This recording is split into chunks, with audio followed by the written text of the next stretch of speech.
بسم اللہ الرحمن الرحیم۔ حضرت مالک بن دینار رحمۃ اللہ علیہ سے روایت ہے کہ وہ فرماتے ہیں کہ میں ایک روز بصرہ کے جنگل میں گیا، وہاں دیکھا کہ ایک مقام پر سعودون مجنون رحمۃ اللہ علیہ بیٹھے ہوئے ہیں۔ میں نے پوچھا آپ کا کیا حال ہے؟ سعودون نے فرمایا اے مالک، اس شخص کا کیا حال ہے دریافت کرتے ہوئے جس کا صبح و شام بڑے بھاری سفر کا ارادہ ہوا اور کچھ سامان اور توشہ اس کے پاس نہ ہو، اور تمام بندوں کے حاکم اور عادل کے ہاں اسی کی پیشی ہو۔ یہ کہہ کر بہت روئے۔ میں نے پوچھا کیوں روتے ہو؟ اس پر فرمایا قسم ہے اللہ کی، میں دنیا کے حکم یا موت اور مصائب کے ڈر سے نہیں روتا، بلکہ اس وجہ سے کہ میری عمر کا ایک دن ایسا گزر گیا کہ اس میں مجھ سے اچھا عمل نہیں ہوا، اور نیز مجھے زاد راہ کی قلت اور سخت گھاٹے کا پیش آنا رلا رہا ہے۔ مجھے کچھ معلوم نہیں کہ میرا ٹھکانہ جنت ہے یا دوزخ۔ مالک بن دینار رحمۃ اللہ علیہ فرماتے ہیں کہ میں نے اس سے یہ کلام حکمت آمیز سن کر کہا، لوگ تو آپ کو مجنون کہتے ہیں مگر آپ تو بڑے عاقل ہیں۔ سعدون رحمۃ اللہ علیہ نے فرمایا آپ بھی لوگوں کے دھوکے میں آ گئے، لوگوں نے مجھے مجنون سمجھ رکھا ہے، حالانکہ مجھ میں کوئی بھی جنون کی بات نہیں، البتہ میرے مولا کی محبت میرے دل اور میرے گوشت پوشت رگ ریشہ و ہڈیوں اور خون میں رچ گئی ہے، اس محبت کی وجہ سے میں متخیر و فریختہ ہوں۔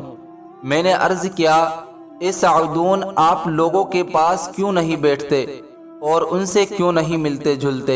یہ سن کر سعدون نے دو شعر پڑھے، عزیز لوگوں سے بالکل الگ رہا کر اور حق تعالیٰ کو اپنا مصائب اور ساتھی بنا، لوگوں کو جس طرح چاہے آزما کر دیکھ لے، وہ ہر حالت میں تجھے پیچھے ہی نظر آئیں گے۔ حضرت ابراہیم اودم رحمۃ اللہ علیہ فرماتے ہیں کہ میں نے ایک مرتبہ حضرت جبرائیل علیہ السلام کو خواب میں دیکھا کہ وہ کوئی کتاب بغل میں دبائے ہوئے، اور میرے پوچھنے پر کہ اس کتاب میں کیا ہے، حضرت جبرائیل علیہ السلام نے فرمایا اس میں اللہ تعالیٰ کے دوستوں کے نام درج کرتا رہتا ہوں۔ میں نے پوچھا کیا اس میں میرا نام بھی درج ہے؟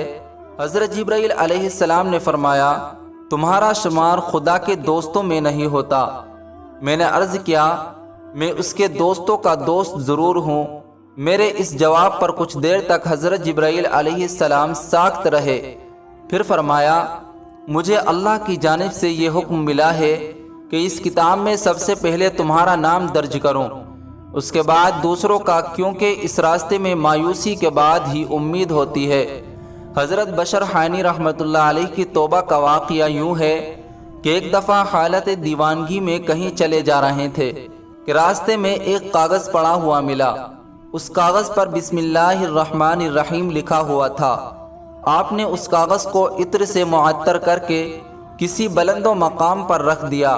اسی شب خواب میں کسی درویش نے دیکھا کہ انہیں من جانب اللہ یہ حکم ملا ہے کہ بشر حانی کو یہ خوشخبری سنا دو کہ ہمارے نام کو معطر کر کے جو تم نے تعظیماً ایک بلند مقام پر رکھا ہے، اس کی وجہ سے ہم تمہیں بھی پاکیزہ مراتب عطا کریں گے۔ جب وہ بزرگ خواب سے بیدار ہوئے تو انہیں خیال آیا کہ بشر حانی رحمۃ اللہ علیہ تو فسق و فجور میں مبتلا ہیں، اس لیے شاید میرا خواب درست نہیں ہے۔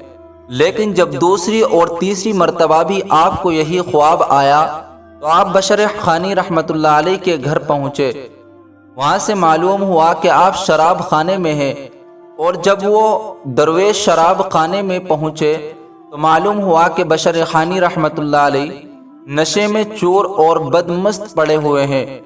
اس پر آپ نے ایک شخص سے کہا کہ وہ جا کر بشر حانی سے کہے کہ میں اس کے لیے ایک ضروری پیغام لے کر آیا ہوں۔ چنانچہ جب اس شخص نے بشر حانی رحمۃ اللہ علیہ کو بزرگ کا پیغام دیا تو سن کر کانپ اٹھے اور بولے خدائے الہی کا پیغام لائے ہیں یا کسی اور سزا کا؟ اس پر آپ رحمۃ اللہ علیہ تائب ہو کر اسی وقت شراب خانہ سے باہر نکلے۔ اس کے بعد اللہ تعالیٰ نے حضرت بشر حانی رحمۃ اللہ علیہ کو وہ مراتب عطا فرمائے کہ آپ رحمۃ اللہ علیہ کا ذکر بھی دلوں کے لیے سکون کا سبب بن گیا۔ آپ ننگے پاؤں پھرا کرتے تھے، کسی نے آپ رحمت اللہ علیہ سے پوچھا آپ ننگے پاؤں کیوں پھرتے ہیں؟ آپ رحمت اللہ علیہ نے فرمایا اللہ تعالیٰ نے 29ویں پارے میں سورہ نوح میں فرمایا، آیت ترجمہ، زمین کو ہم نے بچھونا بنایا تمہارے آرام کے واسطے۔ اس دور میں جانوروں نے کوچہ و بازار میں گندگی کرنا چھوڑ دیا کہ مبادہ پاؤں بشر حانی رحمت اللہ علیہ کا بھر جائے۔ حانی رحمت اللہ علیہ ننگے پاؤں والے کو کہتے ہیں، ورنہ ان کا نام صرف بشر تھا۔ ایک مرتبہ کسی نے گلی میں گوبر پڑا دیکھا، اس پر اس نے کہا بشر حانی رحمت اللہ علیہ نے رحلت فرما لی ہے۔ دریافت کیا تو حقیقت میں اسی وقت انتقال فرما